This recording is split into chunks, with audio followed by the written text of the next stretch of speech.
Je l'ai attendu longtemps. Le club l'a attendu longtemps. Mulhouse l'a attendu longtemps et toute l'Alsace pour finir. Donc, Le jour de gloire est enfin arrivé. La plus haute marche du podium pour la SPTT. 19 ans après sa première finale et 12 échecs plus tard, Mulhouse remporte son premier trophée. 98, la première en tant que joueuse, et voilà, les années ont passé. J'ai beaucoup plus de rides maintenant. Mais enfin, c'est une libération parce que je me suis dit j'arriverai jamais. J'avais l'impression d'être peut-être le chat noir. Ma question de presque tous les jours, est-ce que je vais y arriver? Est-ce que je vais arriver à amener une équipe, un groupe à performer pour le titre, pour le Graal? Et ça a été long, mais j'ai jamais abandonné. Donc voilà, grosse satisfaction. L'énorme bonheur des volleyeuses de la SPTT Mulhouse après leur victoire 3-7-0 cet après-midi face à Cannes. Le match était encore intensif, même si c'était en 3-0, donc c'est juste un soulagement et un plaisir, mais je pense que vous pouvez même pas imaginer à quel point. Il y avait cet ogre cannois qui, depuis 25 ans, domine le volleyball français. Et malheureusement, à chaque fois, on échouait. On échouait. Et voilà, mais on a persévéré, on est resté au contact, on n'a pas abandonné, et je pense que ça a été important. Les postières ont dû batailler plus que le score ne les laisse apparaître. 25-20 dans le premier, 25-22 dans le deuxième. Le troisième est longtemps resté indécis. 6 balles de match et un succès 29-27 dans un palais des sports rouges de plaisir. C'est historique puisque Cannes n'est pas en finale et c'est Mulhouse qui élimine Cannes.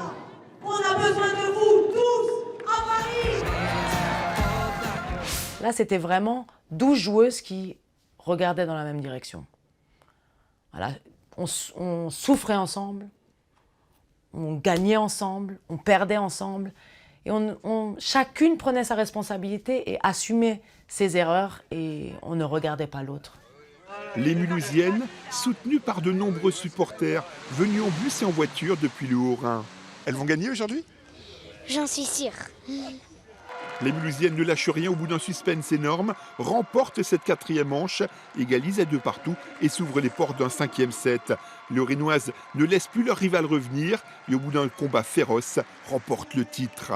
Je suis dans un autre monde là, donc je reviens un peu à la réalité et c'est juste magnifique, voilà, c'est top. Je suis sans voix, c'est incroyable je trouve, c'était un match extraordinaire, incroyable.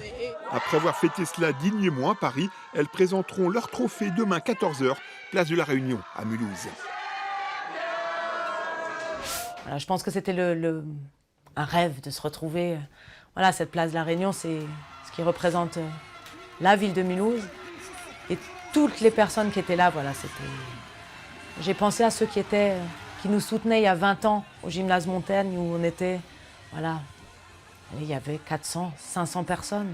Et là, les plus grands soirs de match, on est 3008. Donc voilà, il y a du chemin qui a été parcouru. Mais ces personnes-là sont encore là. Donc elles ont été fidèles. Et je pense que cette victoire et ce titre leur appartient aussi. Il y a eu le titre. Allez, une semaine où on a profité, fêté avec tous nos amis, avec les Mulhousiens. Et après, il y a la dure réalité il faut recommencer, il faut reconstruire. Forcément, nos meilleures joueuses sont allées voir ce qui se passe dans les meilleurs championnats européens. Donc il a fallu reconstruire. On a reconstruit l'équipe à 70%. Et donc c'est quand même très difficile. On sent qu'il y a une pression, une attente. Même le public, là, est impatient, voudrait que ça soit comme l'année dernière. Et ça va prendre beaucoup plus de temps, donc je pense qu'il faut garder le cap et on va construire entraînement après entraînement, jour après jour et match après match. Et ce titre, on va le défendre.